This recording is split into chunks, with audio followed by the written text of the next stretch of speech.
So what's a studio? Well, it starts with a challenging scenario, and we've talked about that already. The students work in teams, they use the latest computing tools. So we talked about digital technologies earlier. It relies increasingly on fundamentals being learned as required. Although we have preparatory subjects, we still need students to go off and learn things for themselves. And increasingly, we live in an online world where everything is available online. You know, the joke kind of is, you know, if you need to solve something or fix something, well, you look on YouTube because somebody's probably made a video to show you how to do that. Students define their learning through a learning contract. So every student in a group is contracting to deliver certain parts of the teamwork. And then students demonstrate that achievement through a portfolio. So they're held to account against their learning contract. So the portfolio is effectively, this is how I delivered the learning contract.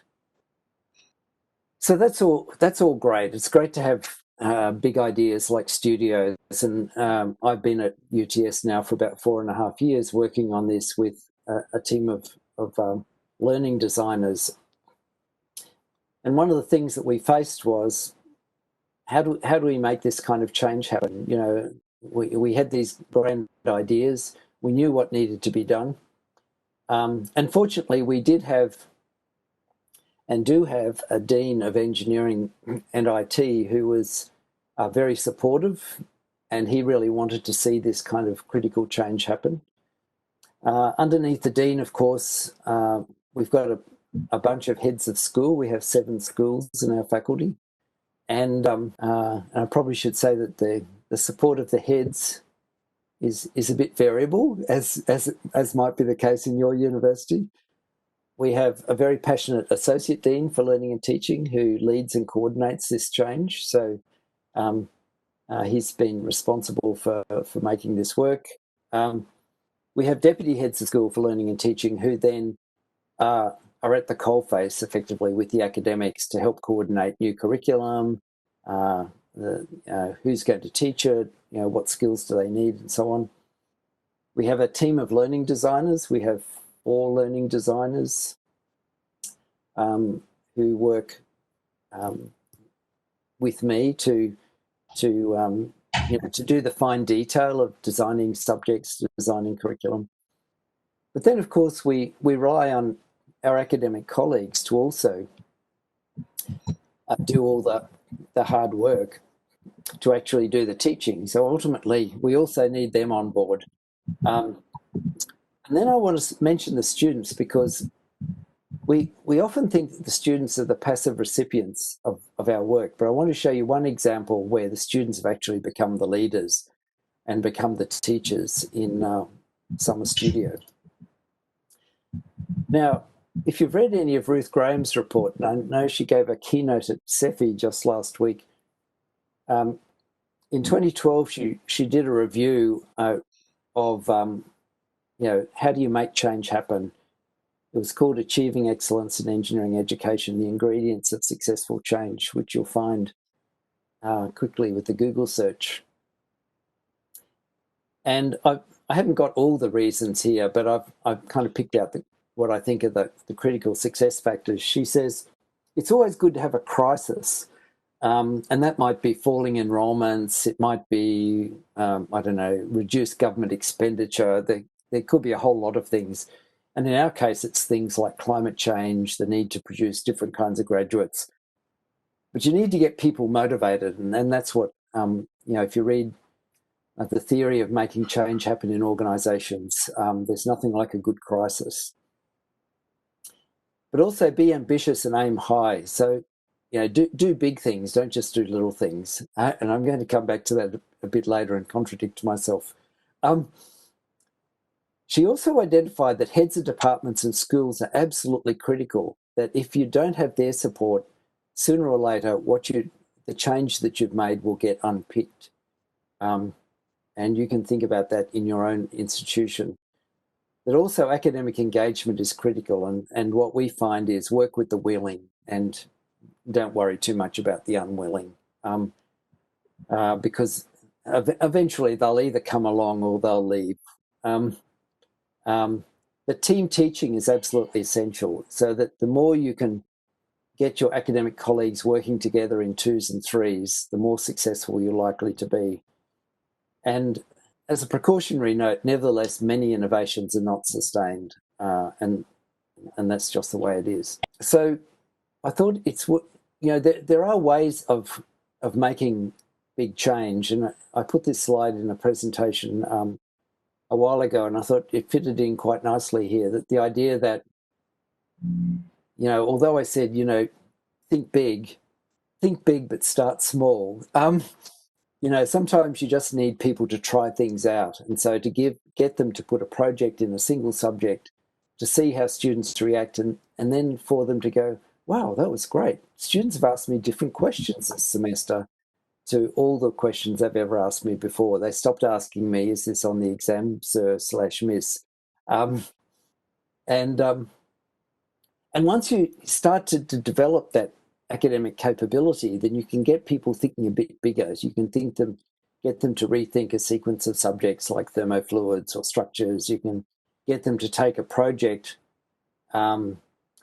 that runs, or a series of projects that run, one in each semester, and I've indicated that as number 3 on my diagram here, or a project that runs across semester like number 4, or maybe it's time to have bigger subjects. So in Australian universities, every semester has 4 subjects in it by almost by government fiat, really. And in some ways, that's a really good thing, because every subject is of equal size.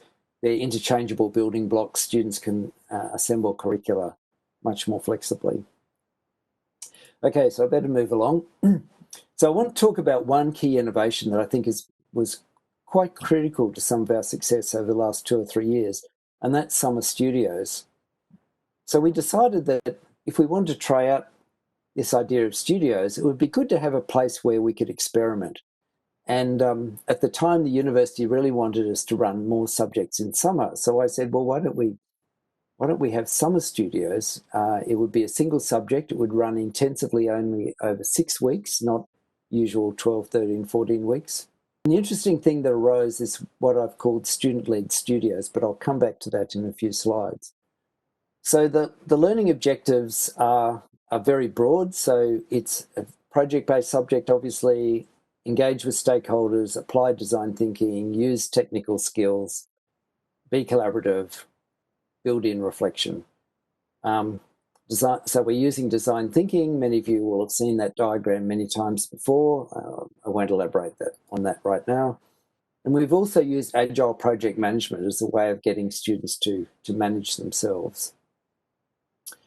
So the interesting thing about this was that when we put up this invitation to run summer studios, we had a number of student groups who came forward and said, we'd like to do something. So these were often senior students who had industry experience, or they could bring industry experience into the classroom. So you can see some of the topics there that have been run over the last 3 years. So cybersecurity, computer vision, machine learning, smart cities, humanitarian engineering.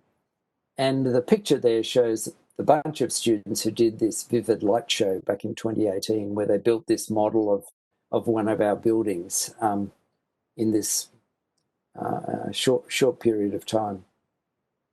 So the energy that students bring to these activities has just been fantastic. And one of the students commented at the end of Summer Studio, I loved the open-ended scope, freedom and creativity. I had freedom to use, learning my own practical experiences instead of a regimented assessment schedule. But how do you remake a traditional curriculum? And, I mentioned some of those processes earlier. One of the things is that change is not guaranteed. So at the moment, as part of this 2035 project, we've been polling our academics to find out, are they ready for transformational change? And 81% of them said, yes, we can see that substantial change is coming. It's going to be necessary. However, only 65% said we think that our teaching team demonstrates good practice and is providing leadership in this area. Only 53% said they'd actually emulate their leadership, so only about half. And fewer than a half, only 44%, said that their institution rewards their efforts for teaching. So although we've got willing people, we need to support them in that process. But fortunately, 94% said that they are confident in being able to rapidly change their teaching. Now, that might be an overestimate. But I think that what COVID has demonstrated is that people can change very quickly if they really have to. So to sum all this up, what are some key things in this process of making change where leadership is absolutely critical? We know that we're going to have to change curricula for a rapidly changing world, and we've heard that several times today at the conference. Students need to learn to deal with complexity, not just complicated engineering tasks. It needs to be a systematic team-based approach from all of us, academics and students.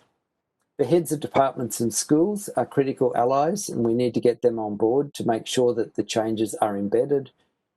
And I want to suggest that students as partners are really key enablers. And I think if you Google the phrase students as partners, this is becoming a bit of a worldwide thread, which is emerging in a number of different places. How do they actually play their role or leadership roles in terms of uncertainties to shape the engineering education? We have been talking about the kind of students that we want to produce,